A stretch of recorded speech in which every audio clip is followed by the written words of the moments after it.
Merhaba gezginler, ben skipguide.com'un sanal turist rehberi.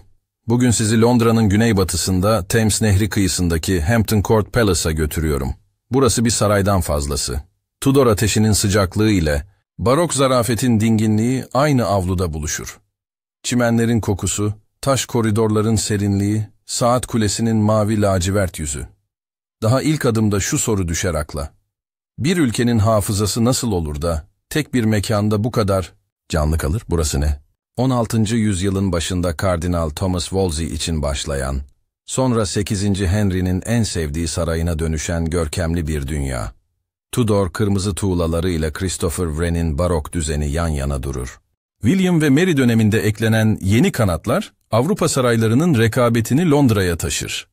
Hampton Court, böylece iki üslubun birlikte yaşadığı nadir bir sahneye dönüşür. Nerede ve nasıl ulaşılır? Saray, Richmond upon Thames bölgesinde, Hampton Court Köprüsü'nün yanında.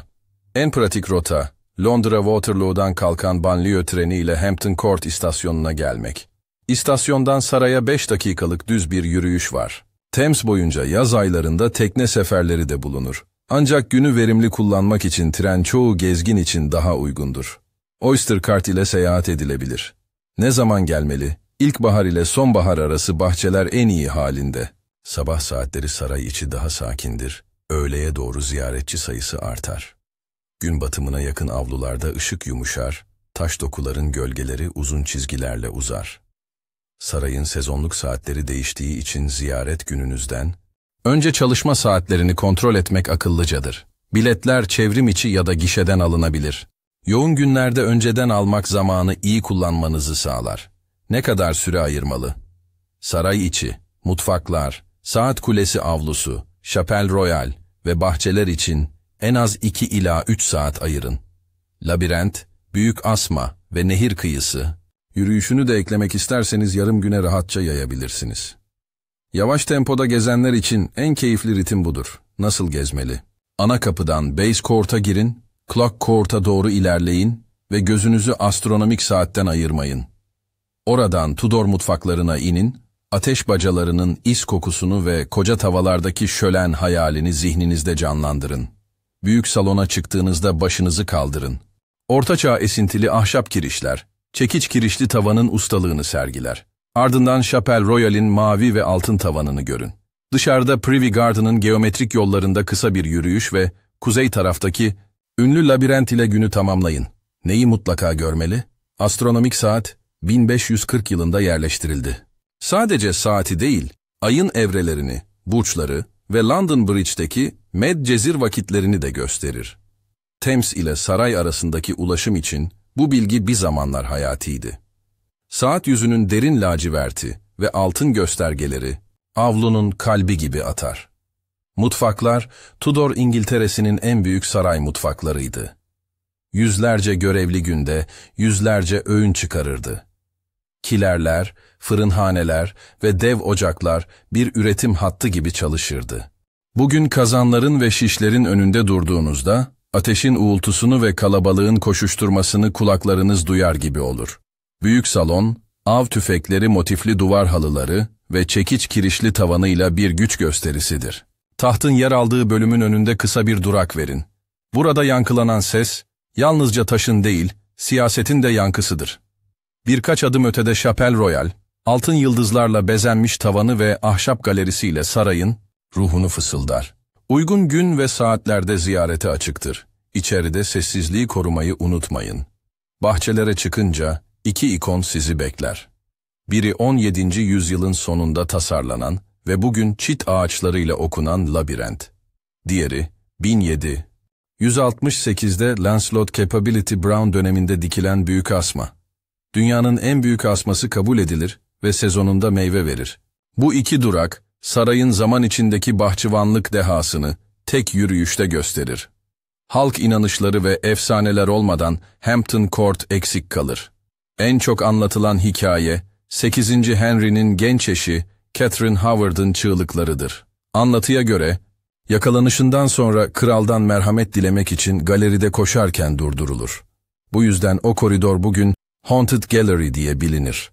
Bu bir efsanedir ama koridordan geçerken taşın sesi insanın içine işler. Etkinlik sevenlere küçük bir not.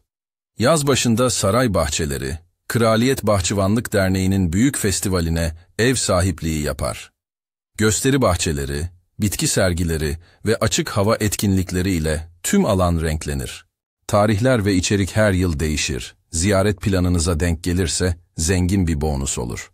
Bilet gerekir mi? Evet. Biletinizi çevrim içi almak genellikle daha hızlı giriş sağlar. Gişeden de alınabilir. Yoğun tarihlerde zirve ve yoğun olmayan dönem tarifesine göre fiyat farklılıkları olabilir. Sarayın ve bahçelerin açık olduğu gün ve saatler mevsime göre değişir. Gelmeden önce güncel bilgiyi kontrol etmek en doğrusudur. Yanıma ne almalıyım? Rahat tabanlı ayakkabı, ince katmanlı giysi ve yağmur ihtimaline karşı hafif bir yağmurluk. Bahçelerde uzun süre kalacaksanız su ve küçük atıştırmalık iş görür. Fotoğraf için geniş açı ve detay çekimlerini sırayla deneyin. Avlular mimariyi, bahçeler ritmi, saat kulesi ise zamanı anlatır. Hareket kabiliyetinizi kısıtlamamak için omuz askılı küçük bir çanta iyi bir seçimdir. Kimler için uygun? Aileler için keşif dostu bir rota. Düz zeminli bölümler ve dinlenme bankları bol. Bahçelerde bebek arabasıyla ilerlemek rahat. Tarih meraklıları iç mekanlarda saatlerce vakit geçirebilir. Romantik bir yürüyüş arayanlar için Privy Garden çizgilerinin simetrisiyle nehir kıyısının sakinliği güzel bir ikili sunar. Hareket kabiliyeti kısıtlı ziyaretçiler için girişteki görevlilerden erişim haritası istemeyi unutmayın. Yakınlarda başka ne var? Thames kıyısında kısa bir yürüyüş, köprü üzerinden nehir manzarası, karşı yakadaki yeşil alanlar. Vakit genişse Kingston ya da Richmond yönüne giden nehir yürüyüşleri günün ritmini uzatır. Trenle dönüş yine kolaydır. İstasyon kapının hemen ötesindedir. Neden görülmeli? Çünkü Hampton Court, bir ülkenin kendine sorduğu iki soruya aynı anda cevap verir. Güç nasıl sergilenir ve güzellik nasıl korunur? Mutfak ateşinin pratikliği, salon tavanının gösterişi, şapel sessizliğinin derinliği ve bahçelerin nefesi. Hepsi bir arada, tarihle bugünün el sıkıştığı yerde durur. Ziyaret bittiğinde insanın içinde tuhaf bir sükunet kalır. Zamanın katmanlarını elinizle yoklamış gibi olursunuz. Kapanışa gelmeden küçük bir rota özetleyeyim. Sabah erken saray içi, öğlene doğru mutfaklar ve büyük salon, sonrası Chapelle Royal ve Saat Kulesi avlusu, öğleden sonra bahçeler, labirent ve büyük asma. Gün batımına yakın nehir kenarında kısa bir mola. Bu ritim hem ayrıntıyı görmenizi hem de yorgunluk olmadan günü tamamlamanızı sağlar. Ben skipguide.com'un sanal turist rehberi. Dinlediğiniz için teşekkür ederim.